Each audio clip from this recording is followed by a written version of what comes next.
So,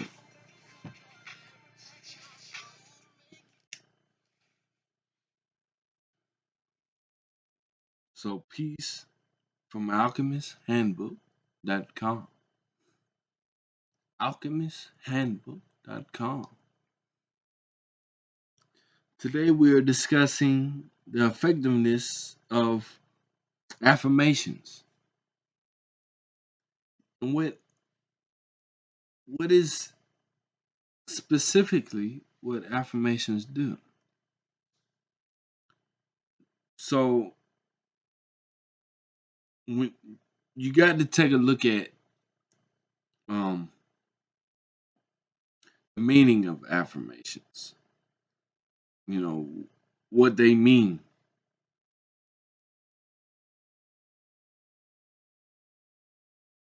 When you look at it, a lot of the times affirmations are meaning something that their purpose is to deprogram or reprogram. I'm sorry, reprogram something that's already been programmed in the subconscious. So, um, let me give an example. When we were in the days of Black Power, and you know, like think back to the 70s and the 80s when a lot of black people were growing their hair out, and growing in these fros and I'm black and I'm proud. Remember the James Brown song? Um, those were affirmations. Those were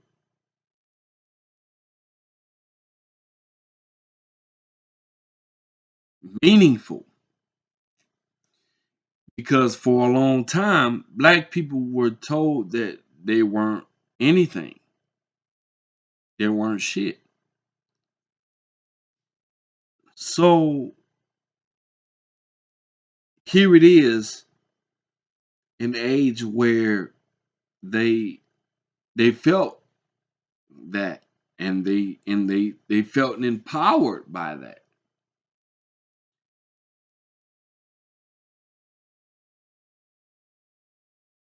And the black people started to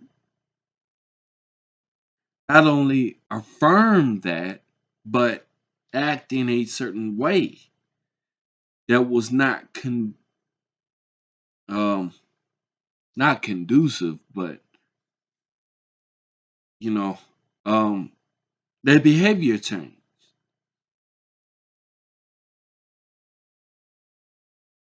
At that point, they got fed up, but that's neither here nor there. My point is, once you affirm something in your mind, you start to act a certain way. You start to act in that way that conduces that which you affirm.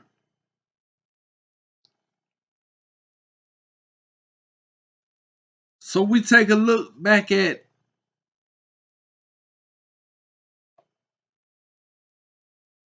the most powerful affirmations. We take a look at it because the most powerful affirmations are those in which you have emotional.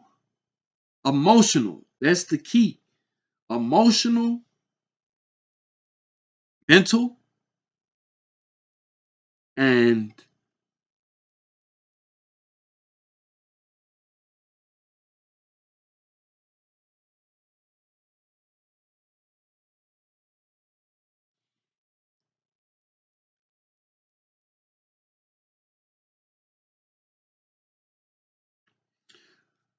I'm taking my time simply because you have to be you have to be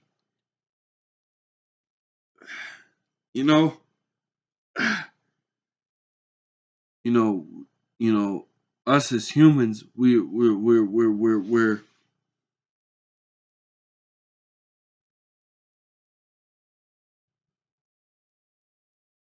conduced to this prison. It's prison. It's prison because you know your emotions can tell. Your emotions can tell. Your emotions tell you when you're hungry. Your emotions tell you when you're sad or mad or to those are human concepts. Those are human concepts.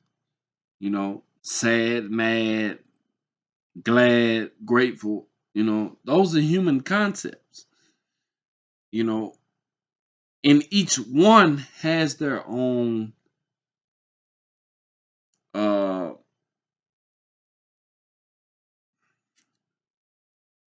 each one has their own giving or uh more so showing of who they are.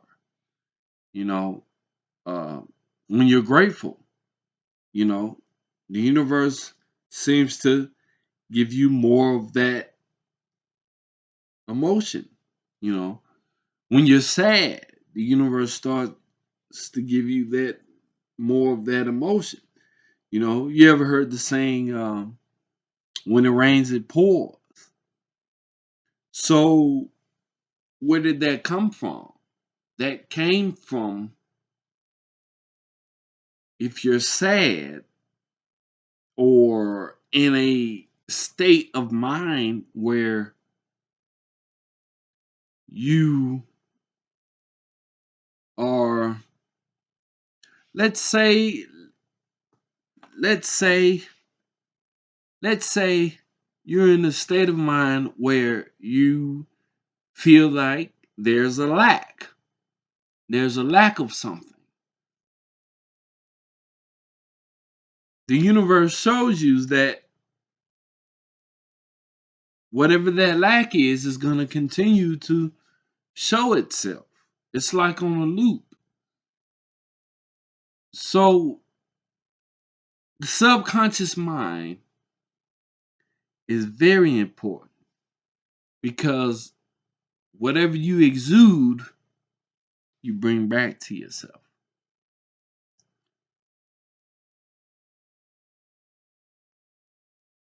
So if you exude gratefulness, the universe will bring back something to be grateful for.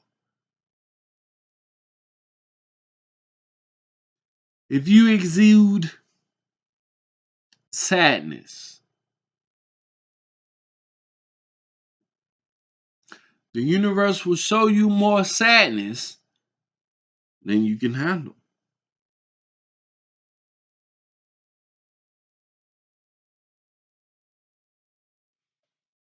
It's more important now in these days and times that we exude exactly that in which we wish to show within our physical lives.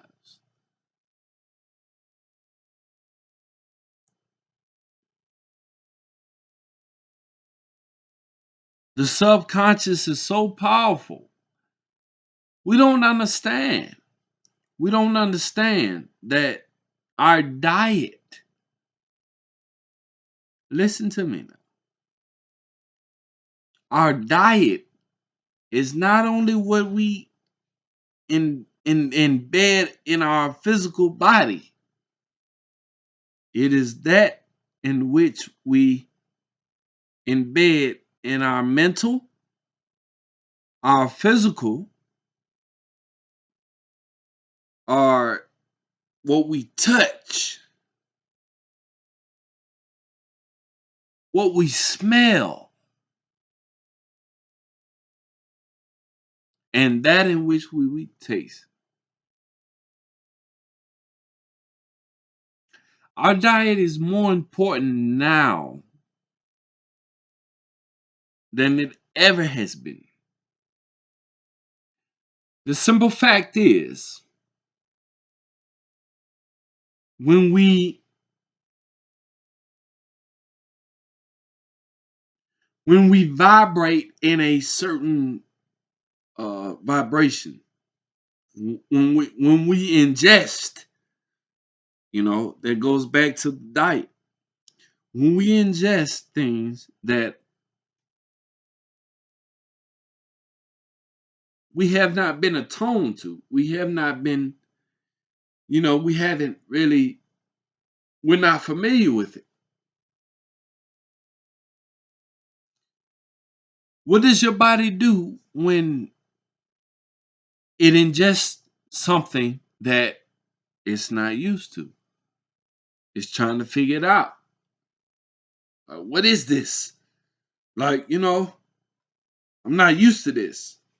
I ain't had no bacon, you know, this is whatever, and I'm trying to figure it out. So we have to get back to that. We have to get back to that function where we actually think about what we're ingesting diet wise. And as I said before, what we watch, what we touch, what we even fathom in our mind. You know, uh, when you think about it, a child is the most innocent simply because a child has the ability to imagine, imagine the possibilities. You know, a child will ingest some information in their psyche and think about endless possibilities. Even when you in itself, that is a superpower. That's why kids are the true superheroes. Because with that, you would only think that whatever you ingest, you have these alternate, realities about it. You know, I'm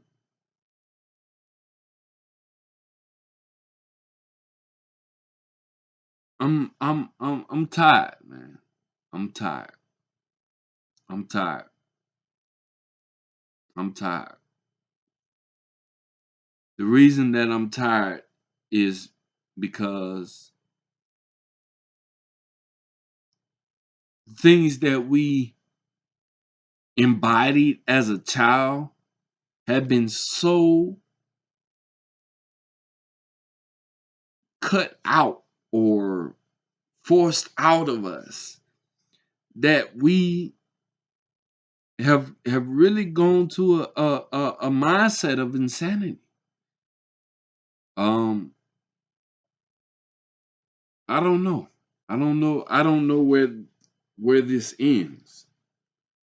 But I know one thing.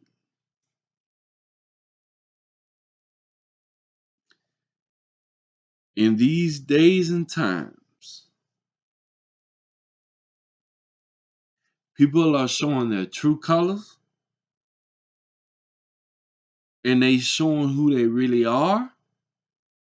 And within that, you can make a critical thinking decision of who you are. Of who you are. You have to know who you are. Know thyself. Know thyself. You must. You must. In these days and times, you must. You must know who you are. Because once you know who you are, it supersedes everything else. You see what I'm saying?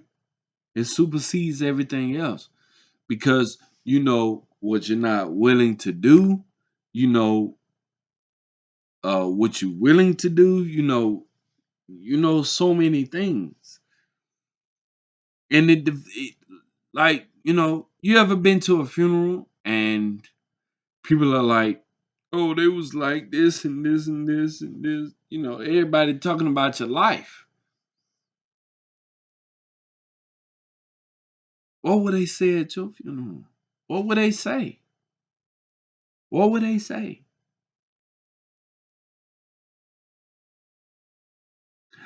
I know what they'll say in mine.